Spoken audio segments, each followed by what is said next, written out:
Hello மக்களே, எல்லோரும் எப்படி இருக்கீங்க? இன்றைக்கி நாள் 293. இன்றைக்கான வாழ்க்கை லெசன் என்னென்னு பார்த்தீங்கன்னா, த ஆல்கெமிஸ்ட் அப்படிங்கிற ஒரு புக்கில் வந்து ஒரு சின்ன டாபிக் பற்றி பார்க்க போகிறோம். அந்த புக்கோட கதை சுருக்கம் என்னென்னு பார்த்தீங்கன்னா, ஒரு ஆடு மேய்க்கிற பையன் வந்து புதையலை தேடி வந்து பல நாட்கள் வந்து பல தடைகள் தாண்டி பல இடங்களை தாண்டி போயிட்டுருப்பான். கடைசியில் அந்த புதையல் வந்து அவனுக்கு கிடச்சிதா, அந்த ஜேர்னி வந்து அவனுக்கு என்ன கற்றுக் கொடுத்துச்சு அப்படிங்கிறதான் அந்த புக்கோட ஸ்டோரி. அந்த பயணத்தில் வந்து அவன் ஒரு பாலைவனத்தை தாண்டி பல நாட்கள் வந்து பயணம் செஞ்சிட்ருப்பாங்க. அப்போ வந்து அந்த பாலைவனம் வந்து வறண்டு போயிருக்கு.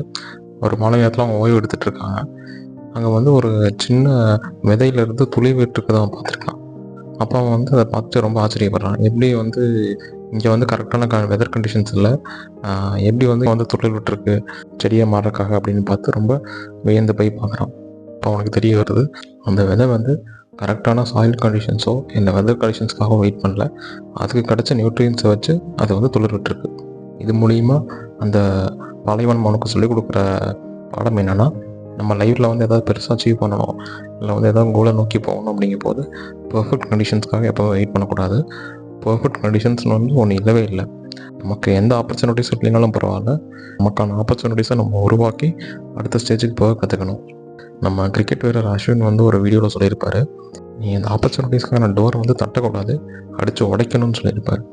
So don't just be gentle with your goals and opportunities.